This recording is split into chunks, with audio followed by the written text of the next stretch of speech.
Research has always been typically located at the intersections of different forms of marginalizations, but centering Muslim women and Muslim youth and families generally.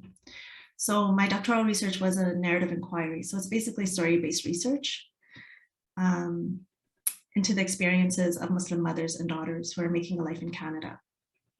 And so the reason I was really interested in specifically mothers and daughters, and specifically as daughters were transitioning into adolescence, was because my daughter was, in the process of going through the same transition. And I was really wondering about our experiences with dominant narratives of who we are as women, as Muslims, as people who are making a life in Amiskwachí, Waskahikan, on these lands in Treaty 6 territories. Just very, very curious. Are my tensions felt by other moms? Are we worried about how the world is going to, what stories they will impose on our girls? Maybe what stories we're imposing without realizing it, what they're imposing on themselves. And so this is what ended up happening is that my research branched out into exploring not only the stories that we hold, but the stories that are told about us, of course. And so the three participant pairs were mother and daughter pair originally from Somalia, mother-daughter pair originally from Afghanistan, and a mother-daughter pair originally from Lebanon. And we're originally, we're Palestinian. And so I think, and I wasn't seeking to speak with Muslim mothers and daughters from different areas of the world, but it just happened that way. I put out the call and these are the people who answered the call. And so it was actually eye-opening for me in many, many ways. So I learned about how, of course, I knew that there was anti-Black racism, for example, in Muslim communities, but the mother and daughter pair who were originally from Somalia really brought that forward for me, is that not only were they navigating gendered Islamophobia, they were also navigating anti-Black racism from within and outside our communities.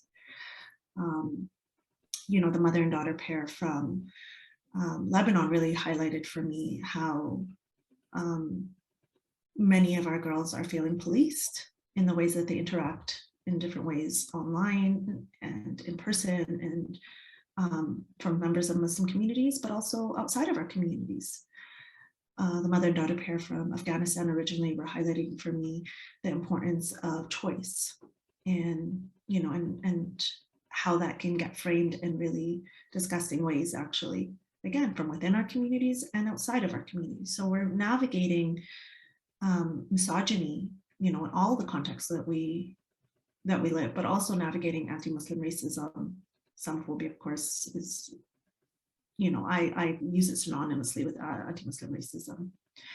And navigating just all of the different stories of who we are and who we, quote unquote, should be, and what makes a good Muslim girl and good Muslim mom and women and all of that. So it was actually pretty, I think for me, it was really important to understand how judgments of the ways that we engage in the world have really shaped and limited sometimes the ways that what we think we can do based on the constraints that are imposed on us by others.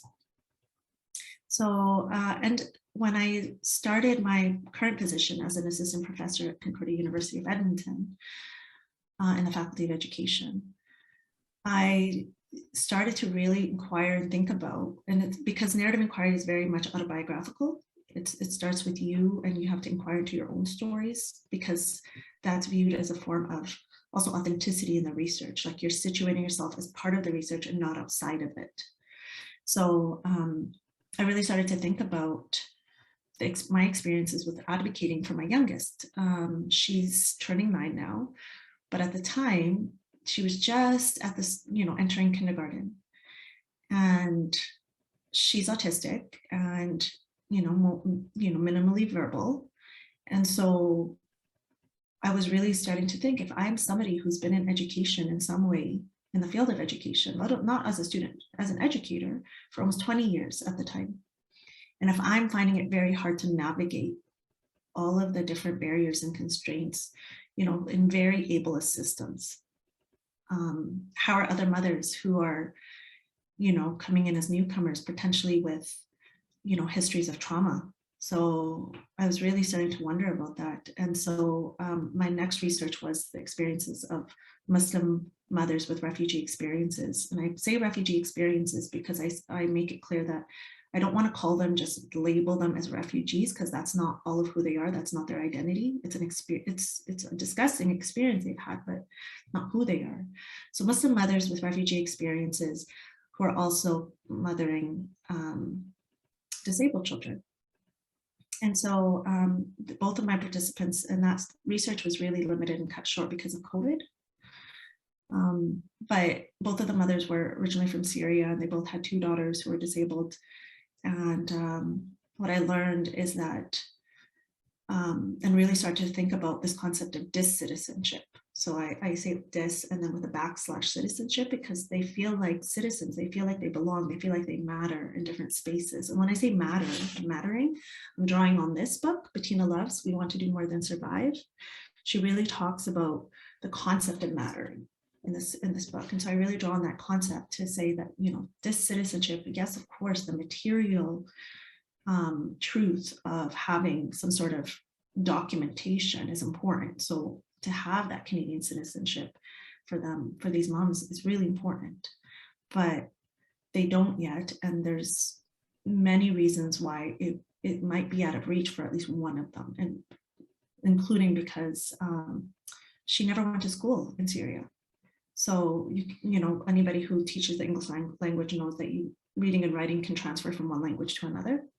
And she never had that ability to, you know, she lived in a very small rural area. They, you know, she said, my family was happy. We were content to just, you know, be farmers and sheep herders. And so long story short is that she wasn't, you know, she found it really incredibly difficult to reach that level 4 benchmark, which is needed to even consider applying to Canadian citizenship. And so this idea of dis-citizenship is really important when now in my current research, where I've been proposing to inquire alongside Palestinian Muslim youth and families, because this idea of, you know, many of us are intergenerationally refugees. So you know, my grandparents were refugees, my parents were refugees. And although of course I was born and raised on these lands, I am still somebody who considers myself part of that refugee diaspora. Like we were not supposed to be here. We were violently displaced and dispossessed. But to talk about it in school spaces is highly discouraged. So what does that mean for a sense of dis-citizenship as well? Where can we be our true selves? Where can we name ourselves as Palestinians without that being seen as inherently quote unquote controversial? And so that's the work that I've been doing. It's just the intersectionality of the different, you know, parts of course, I do it again autobiographically, but start to really think about what are the silences, what's not being said. Where can I maybe shine a light on things that many people aren't really aware of potentially. Honestly, I'm so grateful and blessed to have an amazing family, large extended family. So of course my children bring me so much joy. My husband is amazing. I'm blessed to have a man who's, you know, a fellow human with traveling this world with me, who is just incredibly kind and compassionate. And I also have my 3 sisters. I'm a fourth, but Saha, Iman, and Fatima, who, you know, I turn to them. We talk probably daily, all of us, in some form. I make sure to be, you know, FaceTiming or video chatting while I, you know, with their material. This is a mug I took from Iman.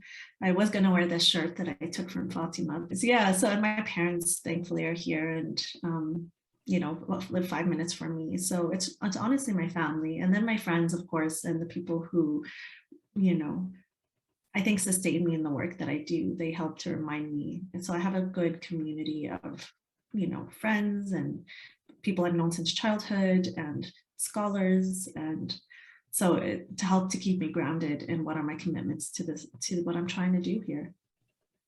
It's, that question of what would I change about the world? I would change, honestly, the fact that, we know that racism is an issue. We know that capitalism, militarism, that's what Martin Luther King Jr. named as the three evils, right? Like militarism, capitalism, racism. Of course, I would change those things, but, and I wish they would be abolished generally. But I do wish more than anything is that people would be open to changing them on top of like these larger issues, but honestly be open to changing your mind, be open to, being compassionate, listening to others with that lens of, I think, relationality. I think it would make the world a better place if we could more consistently do that.